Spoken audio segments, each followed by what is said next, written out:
Okay, this is the second evening of question time. And so hopefully you're getting into the retreat now. Usually it takes a couple of days to get into it, even for myself, the first day to... Can you get into it?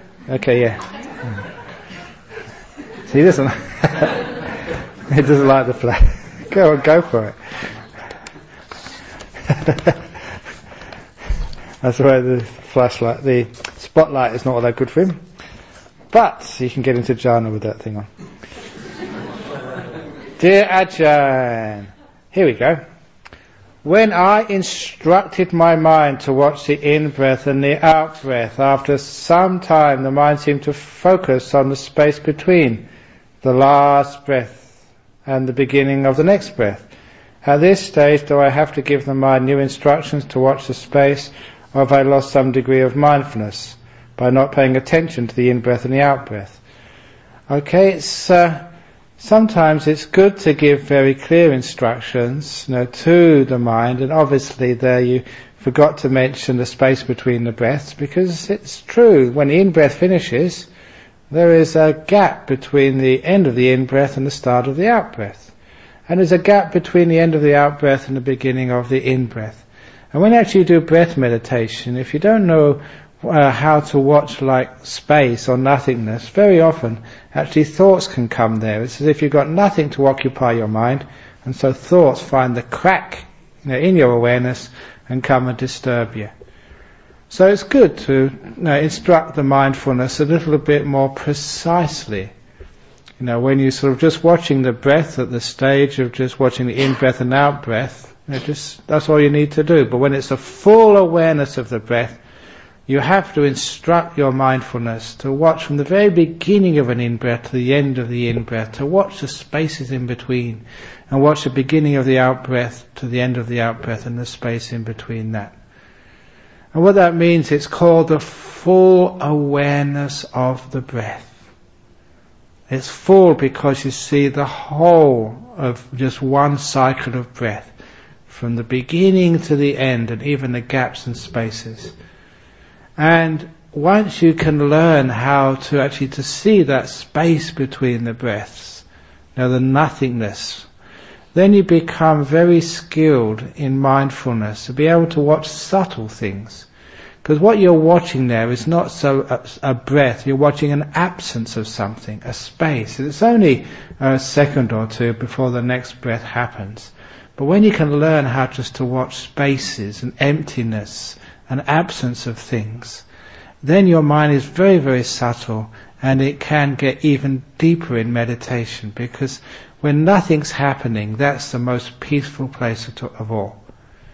It's like there's another old trick, like I said, about the space between the thoughts. There's another trick which I should have really mentioned when I described learning how to get into silence, which is when you go into a room, what do you notice? You notice the floor, the walls, the ceiling, the people, the chairs, the carpet.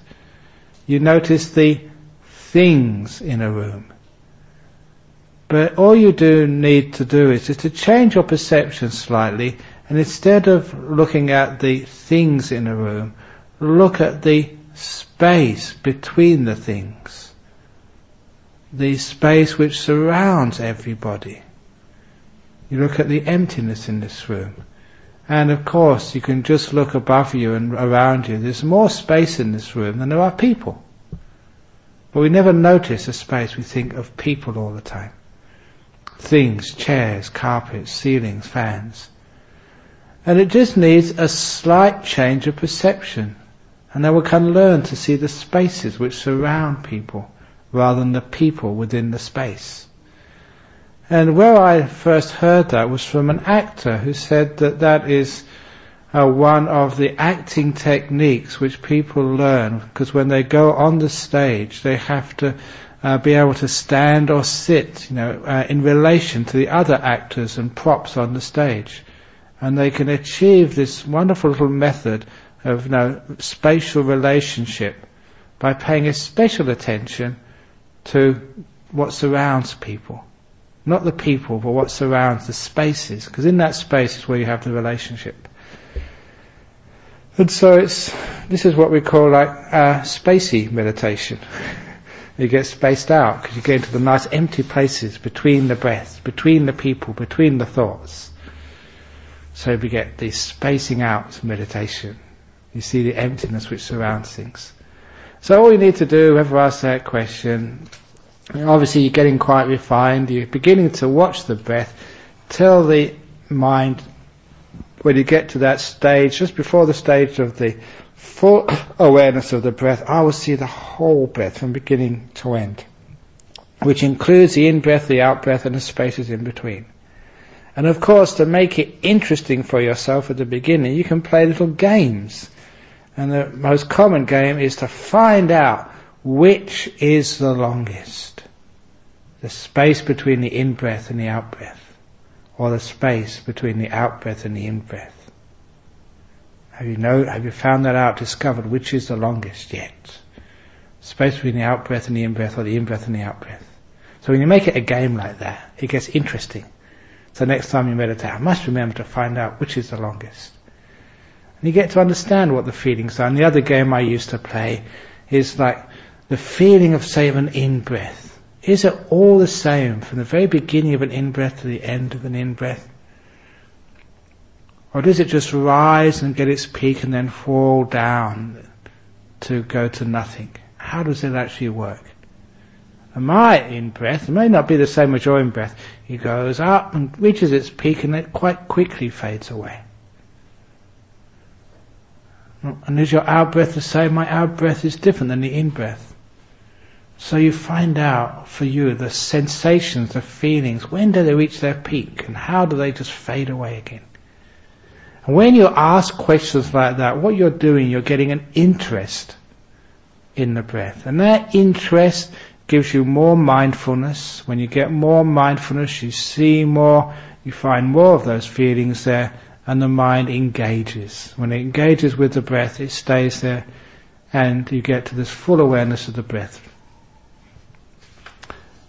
Quite often, when you get to that degree of depth in meditation, a full awareness of the breath, very often you don't need to make any more sort of resolutions to tell the mind what to do. Because very often it sort of tends to happen naturally from there on in. Because the next thing happens, you're just watching this full awareness of the breath, and it gets so calm, it does get to be a beautiful breath. It's delightful. You're having a wonderful time. It's joyful. You like doing it. And it engages the mind because it's peaceful, it's nice, and actually gives even some physical pleasure to you as well. And once you get to this stage, I keep calling the beautiful breath or the delightful breath. When you get a lot of happiness with it, you don't need to actually make all these resolutions anymore. Because the happiness and the joy just keeps the attention on the breath. There's a very, very important teaching of the Buddha for meditation, and that is Sukhino Cittang Samadhiyati. It's from happiness you get stillness. Not from unhappiness, not from tension. When the mind is happy, stillness comes naturally. So you build up this happiness, this joy with this beautiful breath, and the mind stays there, it becomes still. And the more it becomes still, the more happiness you have, the more happiness, the more stillness. You get this feedback mechanism. Stillness leads to happiness, happiness leads to stillness, and very often it builds and builds and builds and builds. And you don't have to do anything from there on in. Another little thing which I think I mentioned in one of the interviews, when I made that simile this morning about giving these resolutions, is that doing something, it's like the Mercedes-Benz type meditation, not as good as the Rolls-Royce when you just really let go. When you get to those deeper stages of meditation, you have to get out the Merc and go into the Rolls. Because the deeper you get, the less you have to do to get further. So you can do little things at the beginning of your meditation. You can play around like, what's the longest, the space between the in-breath or the space between the out-breath. You can give a little bit of commentary every now and again. And you can sort of tell the taxi driver what to do. You can program your mindfulness, but when you start getting deeper, you really have to let go. Otherwise, you will not be able to stay in those subtle states of mind when you're doing so much. Which is why that when you get to, say, nimitta stage, you've got to shut up. You can't do anything. Otherwise, the whole thing just becomes unstable.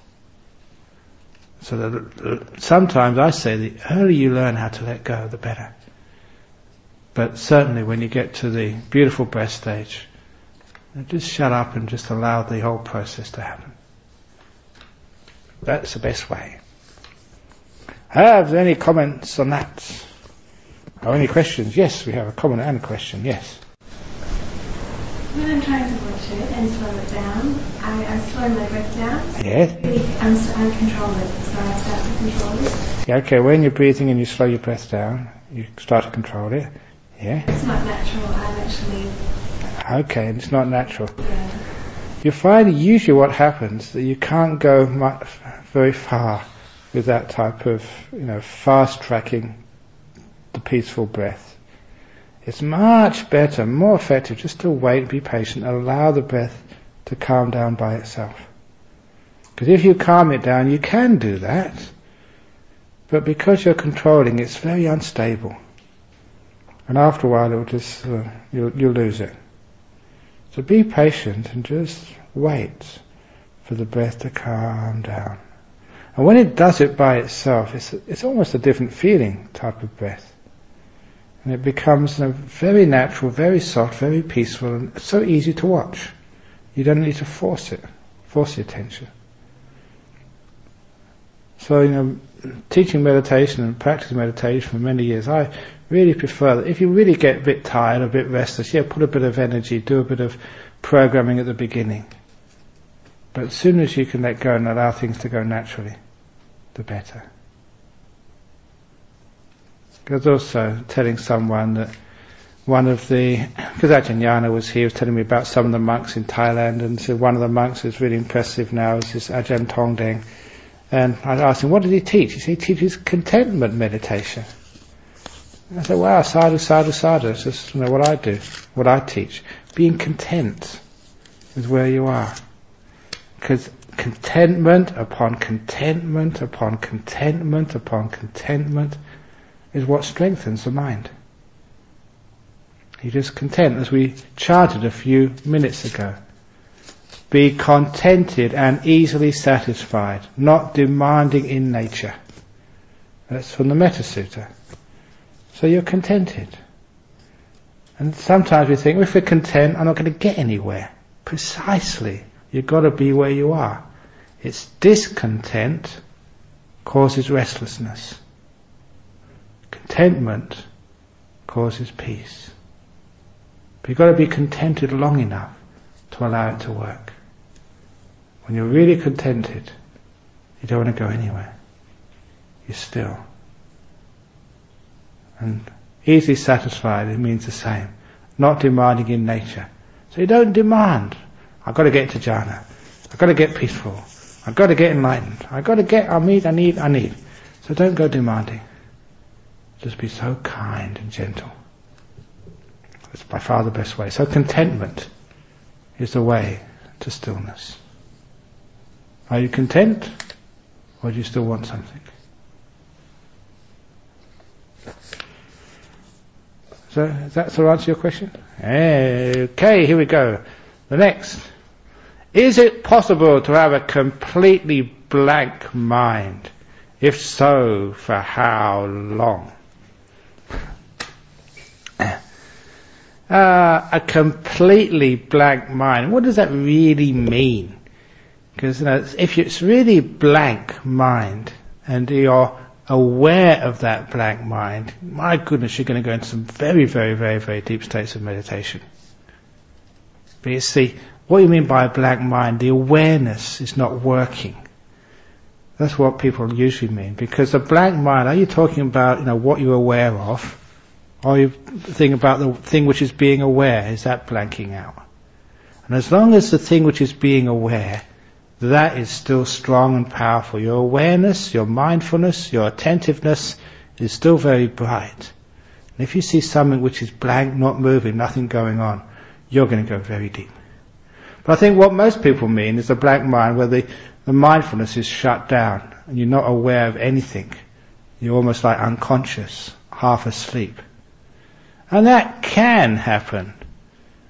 But usually doesn't last for all that long. People wake up, especially when it's time to go to bed, or whether it's breakfast time. It's amazing just how many people can get out of the deepest sloth and torpor when that gong goes for breakfast.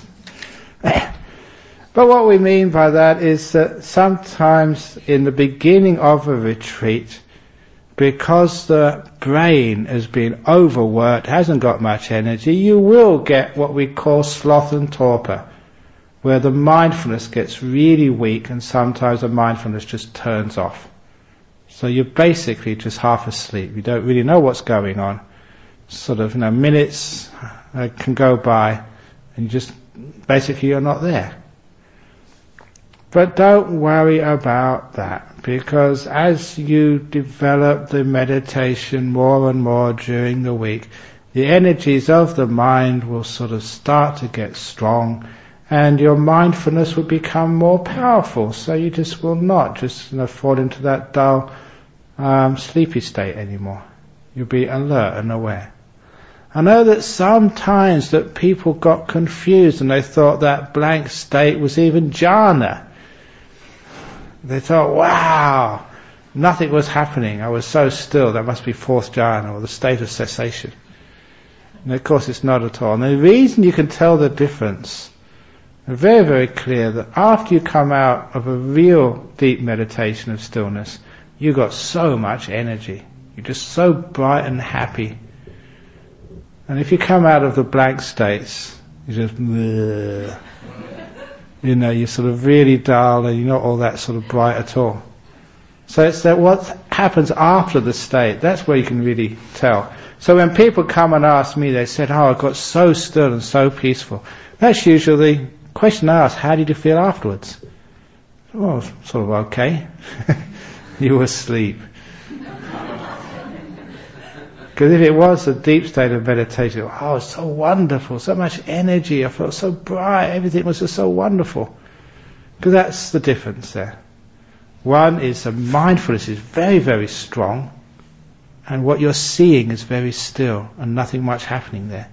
But the mindfulness is very, very bright. And so when you come out afterwards, that mindfulness is very, very strong. And the other one, actually, the mindfulness was dull. So make the difference between the observer and the observed. And as long as the observer, the mindfulness is very, very strong, that doesn't blank out, fine. What you're watching could be very blank. And then you get very deep. So, is that okay? Blanking out, yes? Yeah, go on. I got to you first. Does it mean that one should meditate before sleep because your mind will be so alert? Great question. Should you meditate before you go to sleep or not? You can meditate before you go to sleep, but just do the present moment awareness and silence. Don't go any further than that. Or do loving kindness meditation before you go to sleep. But if you really get into the breath, especially on this retreat here, that sometimes you're getting into some strong energy, and if you go into the breath when you're laying down, because it is a very comfortable physical posture, and you've got no aches and pains, sometimes you can get into some very nice meditation. When you go onto your bed and get into very deep, and you won't be able to go to sleep. You get too much energy. It's very, very nice. You have lots of energy, but it's time for you to go to sleep. So you need that sleep. So when you are sleeping, and that's it, sleep is your purpose. So just take it as far as present moment awareness and silence, and then you can go into nice, peaceful, deep sleep. But don't go onto the breath. Otherwise you'll get too much energy. Okay. You had one as well, Tom. Question. I was just going to say that question may be about just the absence of thought activity. Absence of thought activity. Okay, yeah. Yeah, if it's just it's blank from thought, then what happens? What you're aware of.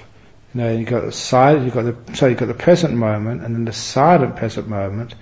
It means just as what I said on the first night, story of Lao Tzu. It's a difference between seeing the sunset and seeing the words which describe the sunset. It's a difference between seeing this and saying basket. So when you get the idea of what silence is, it means you are seeing, you're hearing, you're feeling, you're knowing, but you're not giving it these names. Because once you give it a name, then you start having a commentary about it. And this whole verbal, we might call torrent, starts coming out. And then you're not watching the thing anymore, you're just watching all the descriptions. It's a difference between tasting the food and reading the menu, was the other simile which I gave. So when actually you're silent, it's not there's nothing happening out there. No, there is still, life is happening, there are sounds, there are feelings, there are sights if you've got your eyes open, when walking meditation, but the commentary is not interfering with your experience of life. So you're experiencing life but beyond words. And what sometimes happens, because people aren't used to that, sometimes they don't know what they're watching, they're not used to it, they're not familiar with it, and sometimes they get confused and think nothing's happening. But with practice, you get used to being able to see, being able to hear, being able to feel without giving it a name. And then you just got feeling, just seeing, without all this commentary and stuff which complicates life. So you can just see now like a monk without thinking it's anything special. See a man or a girl without adding anything to life. So it's a silent awareness. You're aware of something, but it's without the names. When you get used to that, it's a very lovely way of existence. Because I did science as a student, and one of the areas where I was really interested in was astronomy. And so I used to know the names of all those stars. And I know what they were, whether they were a galaxy or what type of galaxy, a spiral galaxy or a globular cluster, and all these other names which you learn. And then it was terrible. When I went to Thailand as a young monk, you look up at the stars, you start naming them. And I never saw the stars, I just saw the names, almost like written on the sky. And it took me years to deliberately forget all those names and descriptions so I could just see the stars like everybody else. And I could really enjoy them then. Because it was the names and the descriptions were actually getting in the way of me appreciating the beauty of the heavens at night. And that was an example to me, just what these names and ideas actually do. You can't see, like a botanist can't see a flower. They see all these incredible names and how it all works and what's happening inside. And gee, it's a flower, enjoy the flower and stop giving it all these complications. So that's actually how we learn about the silence of the mind. And once we can do that, what's out there is actually really interesting. Even more interesting, so we don't blank out. It engages us when we're used to silence. But for some people it's boring, there's nothing happening. My goodness, wait a while, and everything's happening there. And more things are happening when you're not thinking. But at first you can blank out because you don't know what to watch. So the mind just turns off. That sort of answer? Tom, was that what you're meaning? Okay. Okay, next question coming up. Ta-da. Dear teacher, when I watch my breath, I tend to over-breathe. I am too aware of the breathing. I therefore use my imagination to imagine the air going into my nose, into my lungs and out. Is this okay? Am I thinking? Okay, it can be a skillful means, but it's true what you say. As soon as you start watching something, you interfere with it. Standard object lesson is, now be aware of the saliva in your mouth. Now you're interfering with it, that's why it's uncomfortable. Before it was quite okay, you could swallow, it could go down without any problem whatsoever, but now you're aware of it, it's a problem. Because you're interfering with it, that's why. And it's fascinating, whatever we look at, we tend to sort of control, which is what we mean by interfering. And it does happen with the breath. You've been breathing quite naturally, quite comfortably for a long time, and as soon as you say, now watch the breath, it gets uncomfortable. You either over-breathe or under-breathe, or you don't breathe naturally as soon as you watch it. But it does not matter, you just watch and just wait for a little while, and then it will just return to its natural state. What you're learning here is to be able to observe something without criticizing it, without fault-finding. Just leaving it alone, just watching. And when you don't manage it, it just relaxes and gets back to its normal state. And this is a very important technique of meditation, which you will learn. You will notice you're learning this. When in the present moment, you watch it, you don't interfere with the present moment. You accept it for what it is, fully, no matter pleasant, unpleasant, you're just with the moment. And the silence, if you disturb and interfere with the silence, you have another thought come up. And the same with the breath. You just watch it without interfering with it. You get the full awareness of the breath. You don't interfere. Beautiful breath. You don't interfere with it. And the hardest of all is when you get a nimitta. Beautiful light in the mind.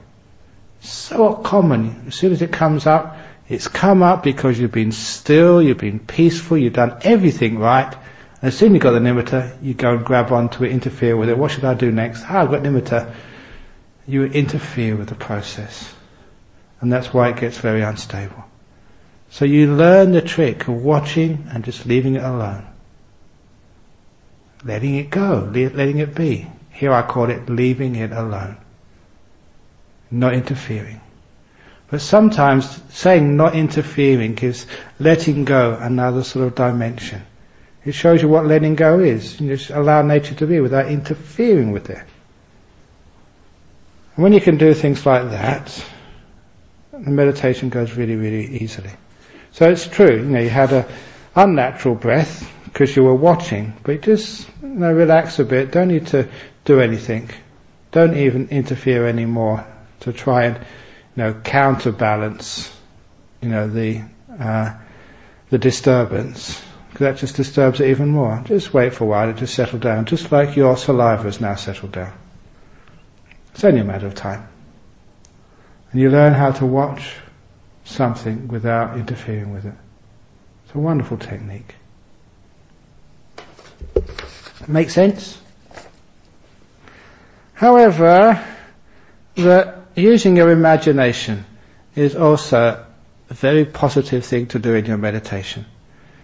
And the first time I heard this, it was the fellow who told me this. He's left Perth a long time ago. But he didn't tell me who his teacher was who said this, but it was the most brilliant piece of advice. Because he always had a hard time watching his breath. He just couldn't do it. And he'd say, watch your breath, and no, it wouldn't work. So this teacher of his said, okay, I'll give you another type of meditation to do. Don't watch your breath. Close your eyes, relax. Now, imagine you're watching the breath. You're not watching your breath, just imagine what it would be like if you could watch the breath. Imagine what it would be like to watch the breath going in and watch the breath going out, watch the breath going in and watch the breath going out. And he led him through this imaginary breath meditation for a minute or two. And then the teacher said, okay, what are you watching? And he said, the breath. He managed actually to make this, to go across this psychological blockage. I can't watch the breath, I can't watch the breath. So just imagine you can. And it's a great little technique. If you can't sit still, because you're so restless you think too much, imagine that you are silent. And imagine you're sitting here like this old monk, this old nun who'd been meditating for thousands of years. And you're sitting there in some cave in the Himalayas, and you just close your eyes and you go into this deep state. Just imagine what it would be like. And you sit there and you imagine it's what it's like. Being this arahat, this enlightened being in the Himalayan mountains. So still. know what's happening. You're still. Because your imagination is a great way of training the mind and connecting it with what you're imagining. And there's such a small difference between what you imagine and the reality of these mind states. It's very easy to jump that difference. So if you can't watch the breath, imagine you're watching the breath. And those people who are very, very skillful, it's a technique actually to get into jhanas quickly. Just imagine a nimitta. Sit down and imagine one. And then one is there for you. If you know how to make use of those nimittas. You can arouse one very easily. And what I was saying this morning, which was also very helpful, if you are just too forceful and too controlling when you meditate, you can imagine you're a Buddha. And imagine you've got the compassion of a Buddha. So you sit there and imagine a Buddha's compassion. Just how gentle and how still and how powerful, how warm, how accommodating. And then when you stop imagining, you have that compassion and that kindness there towards your breath, towards your meditation and all beings. So imagination has a great power to it. And you can use that in your meditation. If you can't do it, imagine you can. And then you find you can do it. Because it's imagination gets you to a state of mind. And in the world, it's very difficult to imagine a check for $1 million, because that's a worldly thing. That's a sort of physical thing. But what's in the mind? Imagination's got a lot of power to create states of peace and kindness. So make use of imagination. Play around with it. One of the other techniques, which I have been teaching a few times, you can't use this too often, but every now and again, sitting down, beginning a meditation, remember the most peaceful meditation you've ever had. When was that? Where was that? With your eyes closed, you imagine that same place. You can visualize, even if it's, say, a room, the colour of the walls, the feeling around that place, whether it's in a monastery or a retreat centre or some house somewhere. You remember the most peaceful meditation you've ever had. And you fill in as many details as you possibly can. The people who were around at the time, the cushion you were sitting on, or the chair, the time of day, the season, the temperature. And as you fill in all the details, you actually reinforce that same state of peace again. And then you just let go of all the details of where you were and what you were doing. You forget that. But what remains is some part of that peace. When you remember the most peaceful time you've ever had, and you fill in all the details, every time you remember a detail, you fill it in, you're reinforcing that same associated peace. And then you just let go of all the details, and you've got the peace. And you're way ahead with the meditation. You have actually taken a shortcut. You've created this mood of peace, stillness, bliss, whatever it was, by using your imagination to create the scene. And with that scene, there is that peace, that bliss. And then you don't have to do present moment awareness and silence. You just go straight into the breath or something, or even to a nimitta if it's very deep. So it's a very good way of going quickly into things. But if you keep doing that too often, it doesn't work. So it's only just every now and again. Yes, Padma.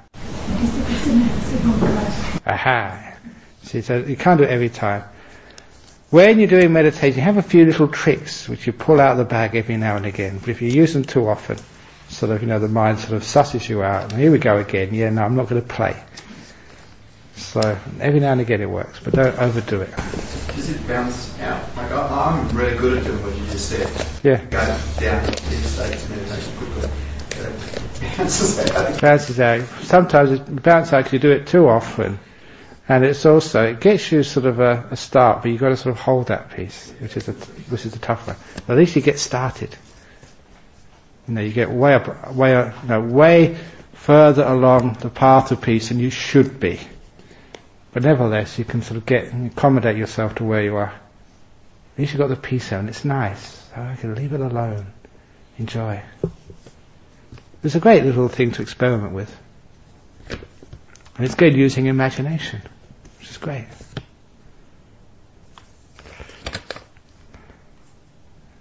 You hear the term, stay on your seat, a lot in Buddhism. However, is there a point when one should just stop meditating? I.e., is there a law of diminishing returns, where the effort to stay on the seat is greater than the benefit? Sure is. If you keep stay on the seat too long, you get a bum ache. It's too long. So it's a middle way.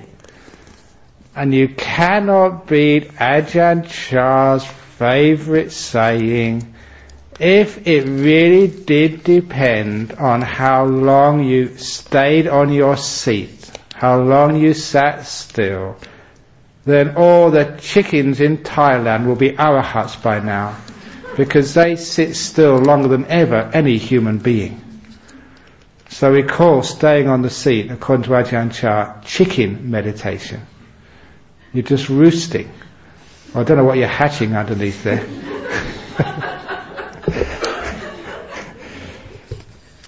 But that's missing the point. It's not the length of time, it's the quality of your meditation.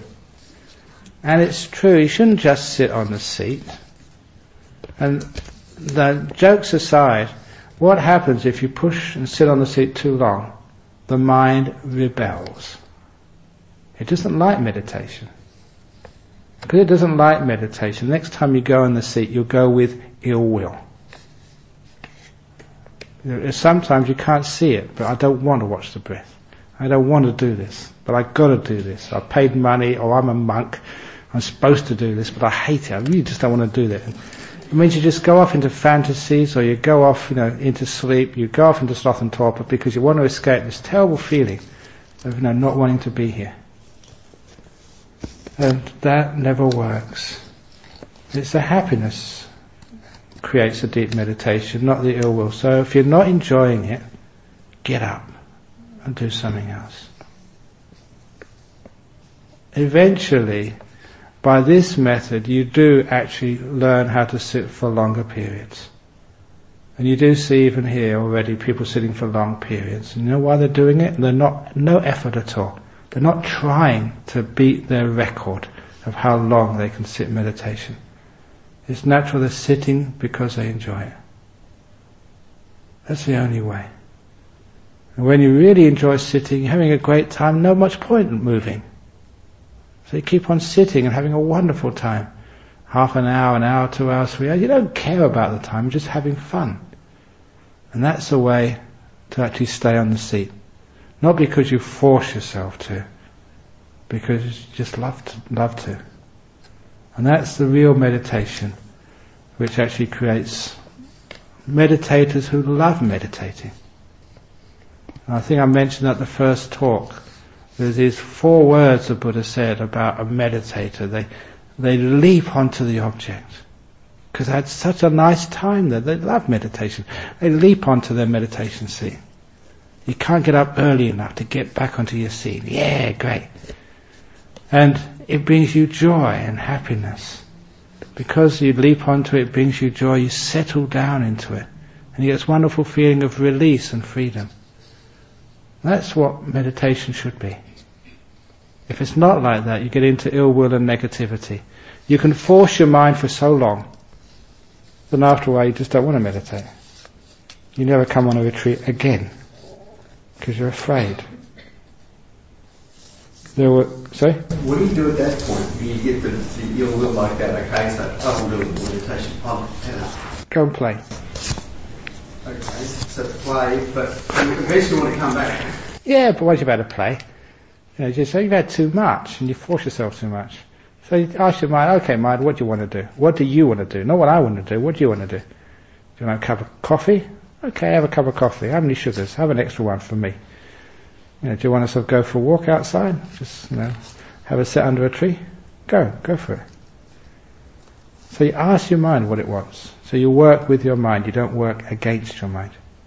Because sitting too long, the mind is rebelling. I don't want to sit, I've had enough, come on, listen to me. But because of some idea, some view, you force the mind against what's really good for it. When you're really mindful, you're very sensitive to what the mind needs. You think, you're sitting here and the mind, please, a bit more. And you can sit for longer. But you also say, no, the mind says, no, I've had enough. And you know that if you sit longer, it's not going to work. You're just going against an obstacle which you know you're not powerful enough to overcome. The mind is not engaging with you anymore. It's rebelling. And if you keep on forcing that mind, it will rebel, it will win. It's much stronger than you are. And you go into fantasies, you go into dreams, you think too much. Sometimes you go crazy when you start arguing with your mind. But give it time off. Give it play. Playtime is important. Someone's already mentioned this earlier in the interview time. When I went to school, primary school, and even high school, we'd have a couple of lessons first thing, and then we'd have playtime. And then another few lessons, and then lunch with lots of playtime. And then a few more lessons, and the school was over.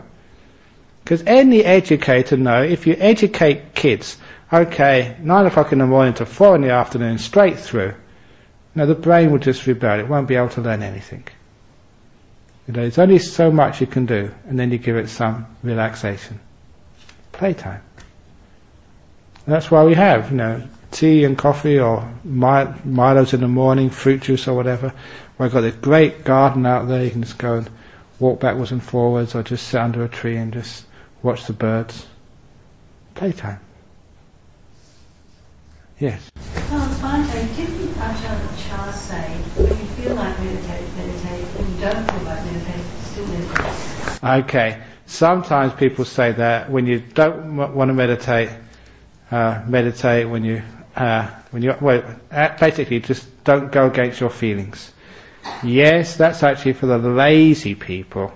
And I mentioned this earlier, because the people in Ubon, his area, they were Laotian people. And the Laotians, there's a couple of ties here, are notorious for being lazy. Sometimes in the hot season, you go out past their house, they'd just be sleeping underneath. And ask them, what are you doing? And they just say, just living. Useless, sir? They're just being. And sometimes they were so lazy that, it's very hard actually to get them to do any work. And the laziest of the lazy would often be the ones who became the monks. Because they were hopeless in the field sometimes. Not all of them. They had people who really wanted to be monks. But some really lazy fellows. And so Ajahn Chah really had to make them work. But when it came to the Westerners, Singaporeans, Malays, where you come from, you're so highly motivated. And Ajahn Chah had to say, slow down you guys. Now, go to sleep. Take some, don't work so hard, don't be so stressful. So it was basically teaching for different characters. But, you're all motivated enough, the very fact you're coming to sit here for 9 days. And what you need to do is actually to be kind, not forceful. And to work with your mind. And it's not just you're lazy, you don't want to meditate. You realise it's not going to work. The meditation is not the right thing I should be doing right now. When you're mindful and you see deeper, the nature of your mind, you know when to meditate, when to walk, when to rest, or when just to relax. And experiment with that, and it's great when you actually know your mind so well, you know exactly what to do with it. And sometimes, you'll try that in this retreat. You'll sit down there, you say, I don't want to meditate, but okay, I'm going to meditate. And you'll be wasting time. You'll never get anywhere. You force, you do this and do that, and it just gets so frustrating. And really it's because you weren't supposed to meditate now. The mind didn't want to. And when you're very, very skillful, you may feel a bit tired, but the mind says, I want to meditate now. And you meditate and you get into very deep meditation. You work with things, not against them.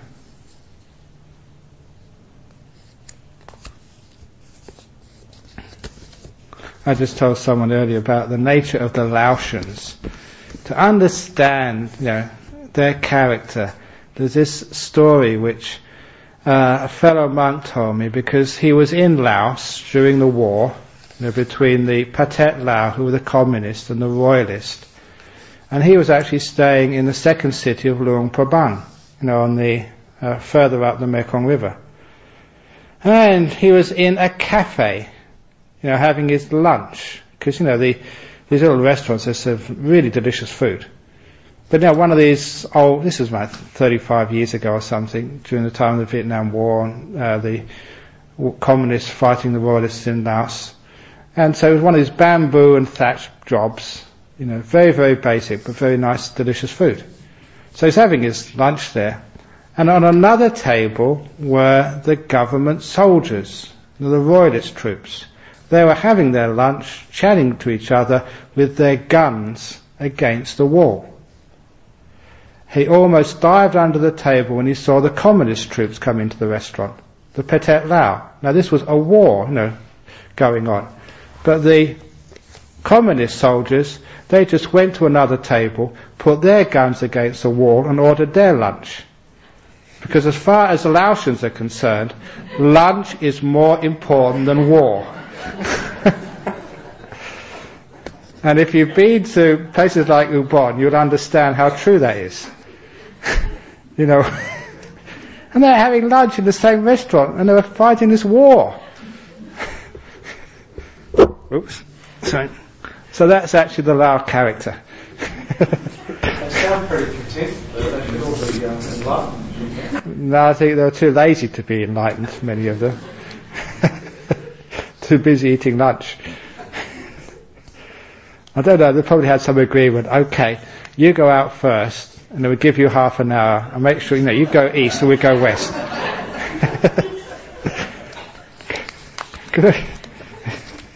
That's a true story, that happened. Still the same, John. Yeah, anyway, it's still the same, pretty much so, yeah. What was the other story of... Oh yeah, the other story he told us, that, he was an English public school boy, before he actually became a drug runner. That's what he was doing in Laos. But then afterwards he saw the light and became a Buddhist monk. But he actually stayed in Laos after the communists took over.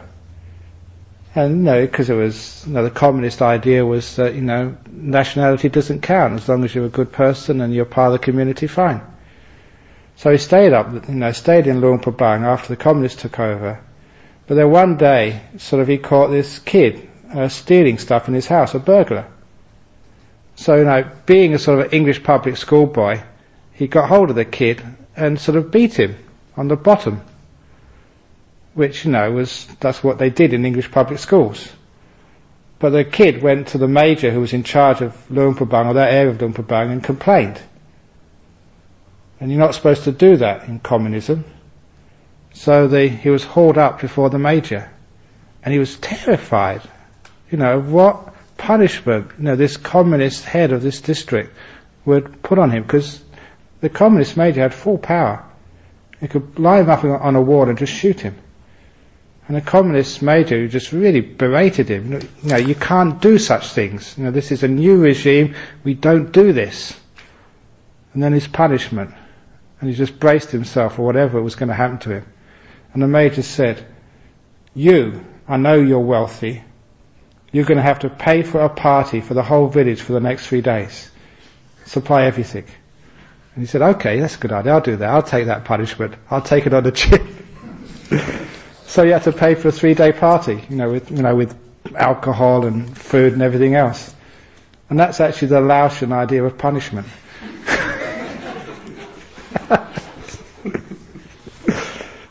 So he was actually quite relieved. And he enjoyed himself. He was part of the party as well. That's what you had to do for breaking the law. Pay for a party. So that was the Laos in those days. Anyway, here we go. Oh yeah, that's right. Staying on your seat. No, don't stay on the seat when it's too long. Next question, coming up here. Dear Ajahn Brahm, how is sleeping meditation done? Gee. You're all experts at that. No, sometimes I've called that flat-out meditation.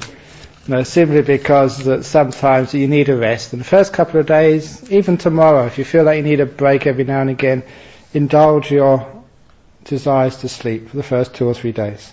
It really works.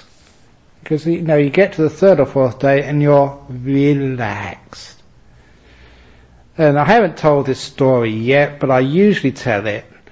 The retreat which I gave in Sydney many years ago, and it's interesting, I was going to say this earlier, that the guy who took me to the retreat, I was at Wat Buddha Dhamma, and he was talking on the way, and he just mentioned, he called the meditation room the torture chamber.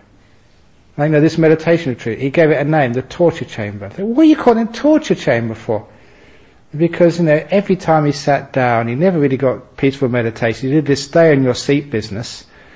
And, it was so painful meditating for him. And after 9 days, he looked at the retreat center, or rather the hall, the meditation hall, he called it the torture chamber. And sometimes in some retreats, people think like that. 4 o'clock in the morning, I've got to go to the torture chamber again, because you've got to sit, you've got a bad back, bad ache, you've got light shining in your face. That's typical of a torture chamber. Whatever. And I was quite concerned. I said, look, whatever type of meditation you've been doing, that's not going to work. And said, change it to the entertainment center, I said, not the torture chamber. And I made sure that I made it a very light retreat, made a lot of happiness. So people wanted to come into the meditation entertainment center to sit. That's what it really should be like. And that's really important to do that. But anyway, on the same retreat, a lady came who was an executive. She came late, because you know what it's like when you've got a really top job. You've got to get everything finished and out of the way, and it's never really all finished. And so she came really late. She apologized. So I gave her some personal advice. And that advice was, okay, the first few days, take it easy, sleep as much as you want. And because she hadn't been on a retreat before, she didn't know what was expected of her, she did that. She told me, on the interview, she got up 5 minutes before breakfast, rolled out of bed, had a nice breakfast, and then went back to bed again. Never came for the morning talk, or morning chanting, even the morning talk, and maybe half an hour before lunch, she'd get up and maybe do a little bit of sitting, and then have her lunch, and have a nap after lunch. And what she told me, because it was a dormitory situation, about 5 or 6 ladies were staying in the same room, she said, all those other ladies, they look at me with such hatred. And I said, it's not hatred, it's jealousy. They only wish they would have the guts to do what you're doing. Because they were tired, but they thought, no, we're not allowed to sleep. Or their pride never let them sleep. And she really slept and got her energy back again, because she was in a very high-stress job. And after 2 or 3 days, she started coming to the morning meetings. And it only took her another 3 days to catch up with everyone else with her meditation. By the end of the 9-day retreat, she was a star meditator, getting some very deep meditations. And because the way she did it, I use that as an example to everyone else. She needed that sleep because she really was stressed out in a high responsibility job in the city of Sydney. And she listened to her body. She followed what the body needed and rested. And after 3 days, she was so relaxed, probably more relaxed than she'd been all year. Because she had time to be by herself and just to look after her body. And looking after her body, the body was very happy and at ease, relaxed. Then she could look after her mind. It's called the middle way. Remember that. Anyway, how does low energy levels and low self-esteem, not believing you deserve happiness and peace because of past deeds, hinder further on meditation? This is a great question, because it's the lack of self-esteem. Sometimes the guilt, think I'm useless, I can't do things. That is such a hindrance to the development of meditation. A classic story, at one of the rains retreats, we had a nun staying with us, and when she came up for her interview, how are you going? She said, I've got this incredible, beautiful nimitta, and it started coming right towards me, but I couldn't go into jhanas. And I got really excited. I said, why? What happened? What's the problem? She said, because I don't deserve it. She didn't think she should deserve such happiness. And that's why she blocked off, almost certain jhana. And I felt so sad for that. And I sort of told her, look, you do deserve happiness. Why not? And that was the first time which I saw that in some people, especially people, brought up in the West, with so many guilt trips, that becomes a real obstacle when you get into deeper meditation. Because you get enormous happiness coming up in this meditation, lots of bliss. But sometimes you think, no, I don't deserve this. And what a terrible thing that is. You have freedom, you have bliss, almost like enlightenment is giving you on a plate, and you reject it because you think you don't deserve it. Where that comes from is the conditioning of guilt.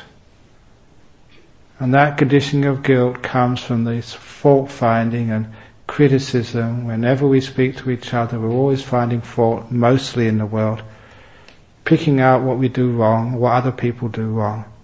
And because of that fault finding which comes onto us, I remember just sitting on a bus here in Perth, I forget actually where I was going, but listening to a couple of kids talk to each other. They were friends, that's why they're sitting next to each other. And one girl was saying to the other, you've got a big nose. Yeah, but you've got sort of, eyes which aren't on the same level. Yeah, you've got sort of bad breath. Yeah, but you're sort of ugly. And this is not exactly what they said, but those sorts of things for about the half an hour bus journey. They're always putting each other down. And I remembered what it was like in the playground in school myself. We always put each other down. And that's what happens with your friends. And you go home afterwards, and your parents, you're not doing well enough at school, work harder. Unless you're top of the class. If you're top of the class, you come in the top 2 or 3%, then you get praise. Otherwise, the rest 97% always get criticism. And then later on you get married. Maybe the first couple of years, you like each other, but afterwards you can tell how long a person's been married by how they speak to each other. I think you know what I mean. So the little snide remarks, putting each other down. And it's really sad that we have so much criticism, and people who have a natural esteem for themselves get it beaten out of them, by the criticisms of life. And you go to work, and what happens when you make a mistake? You have to sort of face up to the boss, and the boss slams you. What happens when you do a good job? Just taken for granted, no one says anything. And so we live in a culture of criticism. And because of that culture of criticism, many people just can't stand it, and they get depressed. Their esteem just can't withstand such a battering. And they become very, very, very fragile people. Most of us, we got sort of the external strength, but inside we come to doubt whether we really are worth anything. And when it comes to these deep meditations, we doubt whether we can do it. And how can I get into a jhana? It's too much. This is for monks who were born in jhana, came from the Brahma realm. People like me can't do this. If you think like that, you're putting this huge obstacle in front of yourself. And you don't need to, because that's completely inaccurate. You deserve it, you can do it. So allow it to happen. And if happiness comes, well done, you deserve it. Give yourself a pat on the back. Give yourself praise. So it's a great question, but it's true. Lack of self-esteem. And of course, lack of self-esteem gives you the low energy. Fault-finding criticism, when you're focusing on the negative things in life, that drains your energy. When you're thinking of the positive things in life, that actually uplifts you. You get more energy. When you get praise, you get energized. Criticize, bleh. So that's why you be very, very careful how you look at yourself and how you regard yourself. To get lots of good energy, praise yourself. Don't know what time you got up this morning, but that was earlier than you would have got up if you were at home, especially on a Saturday morning on Easter holiday time. Well done, congratulations. Maybe that you've only started meditating, maybe you've just watched one breath. In the whole 2 days we've gone so far, much one breath is all you've watched. Congratulations, now you've got number 1. Now, see if you can go for number 2. For 2 breaths in a row. Whatever it is, just give yourself a break. Whilst on retreat, why should we avoid the company of those with whom we would usually chat with? That's a very good reason. No, you chat with this person all your life. Now you've got permission to actually escape from them. You don't have to listen to them anymore. Thank goodness. And you don't get into trouble for that. Because sometimes if you're at home, you don't chat with them. What's up? What have I done? What else are you doing?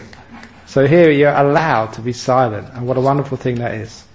And it's also that you can relate to people on a different level. So instead of actually relating on just with words, actually you're giving your partner, your friend, this freedom to be peaceful. Because whenever you talk to someone, it's putting psychological pressure on them to do something back. To say back. That's why, as a monk, when you go walking down the street, so people are a bit ill at ease, who are you, what are you doing? It's great to put the psychological pressure as a monk to say, good morning. Because good morning means you're being friendly. And whether they like you or not, they have to be friendly back. So especially if you go past these born-again Christians, the fundamentalist, stuff. And you smile at them and say good morning, that really confuses them. And they hate it, because they have to say good morning back. It's called psychological pressure. So sometimes I know what I'm doing when I do these things, and I just have great fun. Because you see a person, especially if they're a bit afraid of you, and they want to sort of walk onto the other side of the road, there's too much traffic. And you sort of stop them and say, good morning. And they look at you, and they say, I don't want to do this, but good morning back here. So, chatting gives a lot of pressure on the other people. So that's why it's best to sort of not have that pressure. You give a lot of freedom when you're not sort of talking to each other. You can talk to each other later on. You do that so often. Now it's 9 days, you don't have to do that. And usually what happens here, 9 days of silence, we hardly talk to each other at all. And sometimes I've done this just for an experiment, but that usually happens. When it comes to the last day, I say, if you want to, you can talk. And no one wants to talk. I say, please, no, we don't want to talk. Because you like it after a while. At first it's difficult, but after a while it's wonderful. And you like it so much, you'd rather not talk. Anyway, I've got to carry on, otherwise we'll go over time. When I relax and let go of the controller, my mind does get pliant and workable, but then when I exert mindfulness, the mindfulness doesn't sustain for very long before it releases into drowsiness, daydream or distraction. What should I do? Okay, do that sort of that middle way, the Mercedes-Benz business of you're relaxing, you're letting go of the control, your mind does get pliant and workable, and then give your mind clear instructions what you want it to do. So now tell it, okay, just be with the breath now. And change the instructions as you get to know your mind. Exactly how do you want it to be with the breath. Just watch the breath going in and going out, wherever it happens to be. Do it gently. Take your time. Give it clear instructions. And then give maybe 5 minutes for the instructions to work or not. If after 5 minutes they're not working, then give some more instructions. But don't give instructions every 5 seconds. And give time for those instructions to actually to work. And that way, that you've let go of most of the control, and you're just putting a little bit of input in, every 5 minutes. I'd say 5 minutes, it can be 4 minutes or 6 minutes, but roughly about that sort of time. And that way the mindfulness will be helped to be sustained, because the mindfulness will have something to do, will have a task. Not a hard task, a pretty easy task. And so mindfulness will be directed. So it won't just wonder, what am I supposed to do? Nothing to do, I'll just go to sleep. So give it clear instructions and I think it will work. Is that anyone comment on that one? Ajahn Brahm, our perceptions are coloured by the baggages from our past and our hindrances to our meditation. How do we permanently let go and put down these baggages that do not serve a useful purpose? The baggages from the past which colour our perceptions.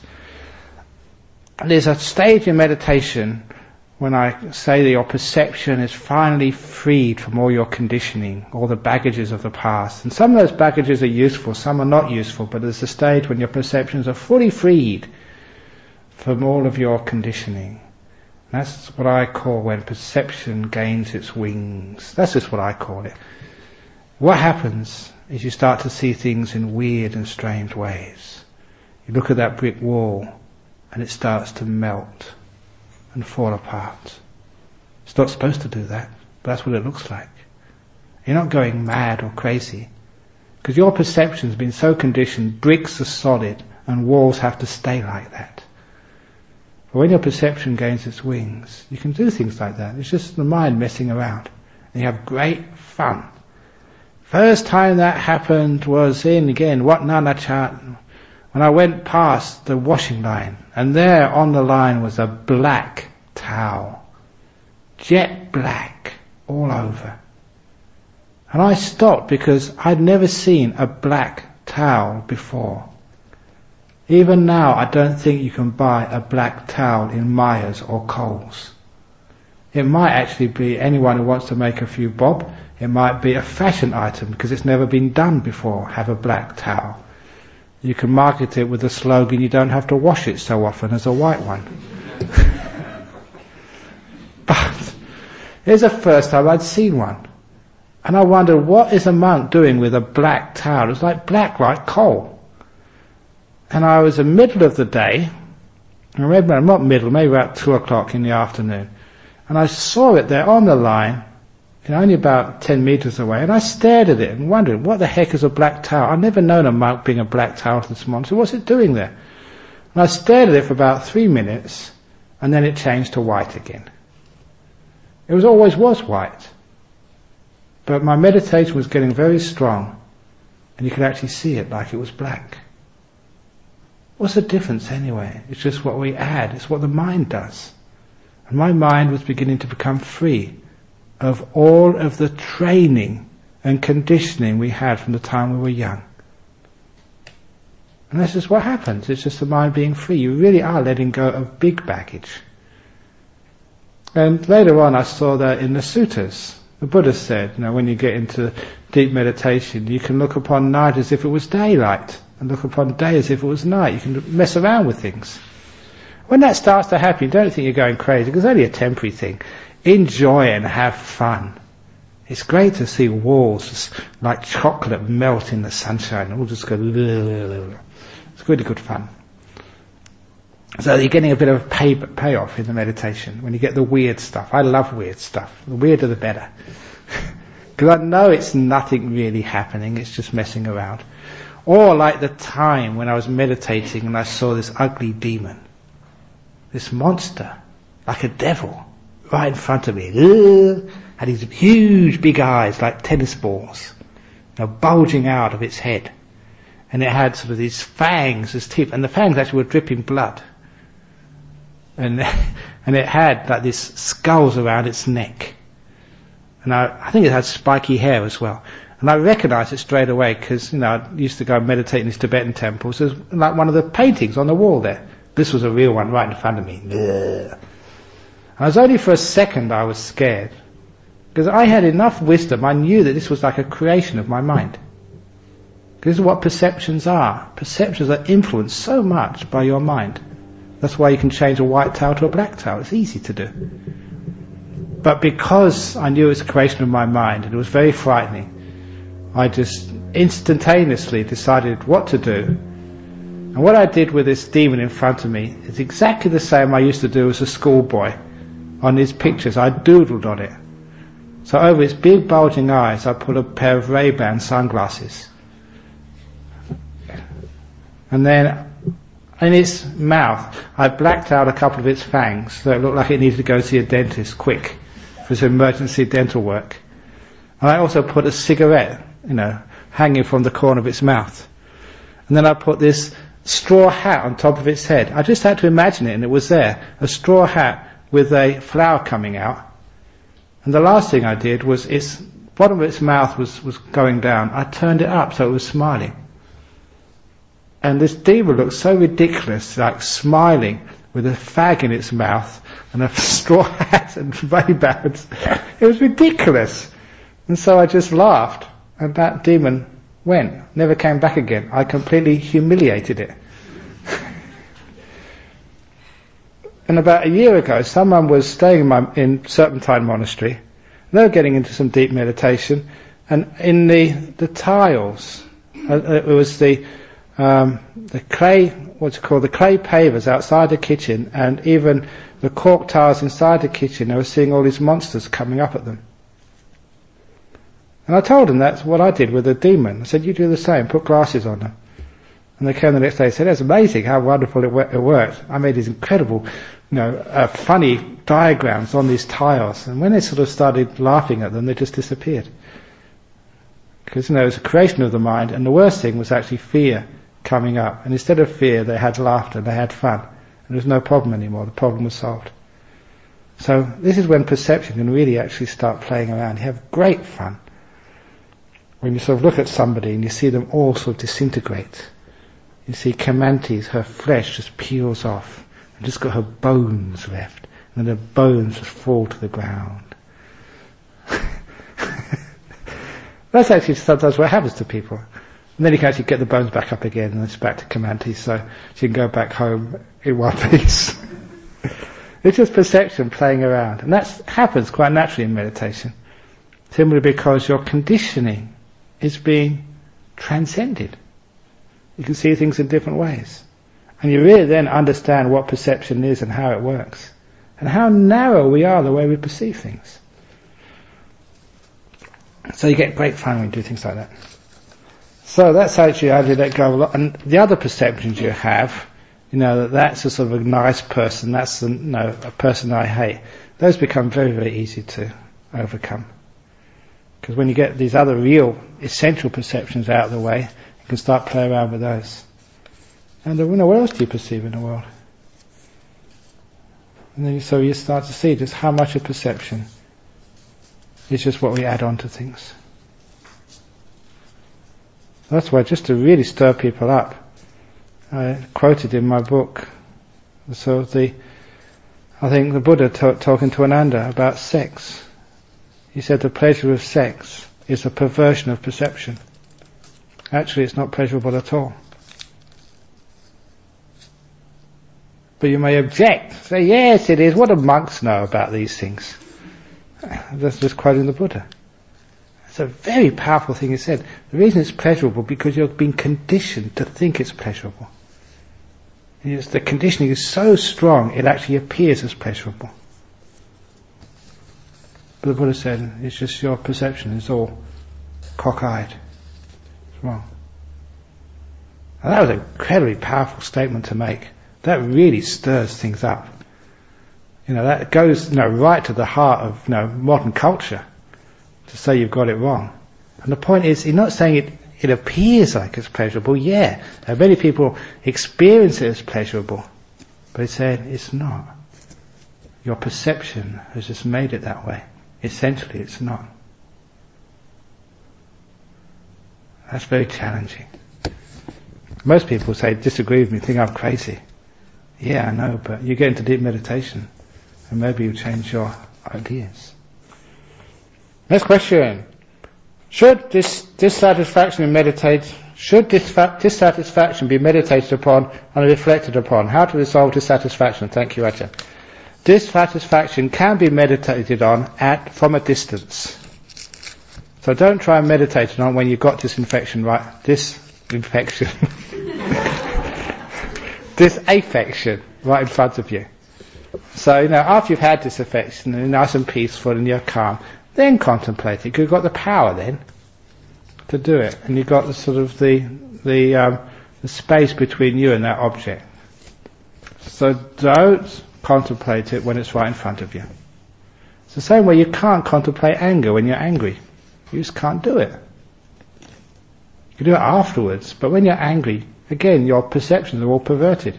You can't see straight. That's when you're angry. It's always justified. It's only afterwards you think, what did I get angry at her for? She's my wife, I love her. But at the time, no, she's not. She's a demon. She deserves, that anger. What she did, is completely unforgivable. So, your perception completely changes when you've got anger right in your mind. When you've got disaffection in your mind, you're not seeing clearly. So, contemplate it, but afterwards, when it's gone. During meditation, when one gets into tranquility, how could anger possibly arise? If anger does not arise, how can one then deal with one's anger within? You don't have to deal with it anymore because it's gone. So as you go into tranquility more and more and more, so just anger can't arise. And when anger doesn't arise, you don't have to contemplate it, it's not a problem anymore. And instead of contemplating anger, when you get sort of nice and peaceful, you can contemplate the positive of like compassion and kindness. And compassion and kindness get so strong, that even when you come out of meditation, that's what's left, the compassion and kindness. When you've got compassion and kindness, you don't have to deal with anger anymore, because the compassion and kindness are the antidote. So just you look at a person, after you're calm and quiet, what do they get angry at him for? It's just a person, just a husband. It's what husbands are like, as I tell people. Because I do lots of counselling with the Buddhists who come here. What I've noticed that all husbands are the same. So I don't think you've got sort of a faulty model.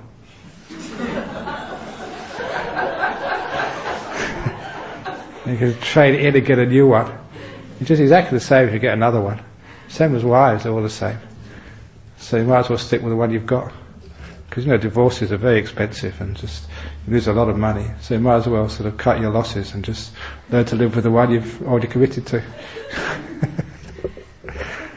So basically, you understand they're all the same. So a lot of the time, what do you get angry for? They're just human beings, that's all. They do stupid little things. It's like you do, like we all do. So just anger doesn't really make any sense anymore. So you just have this wonderful acceptance of people. Just people being people. Okay, well that's enough for now, because I've gone over time. I really have gone over time. It's 9:20. But I think you enjoyed that this evening.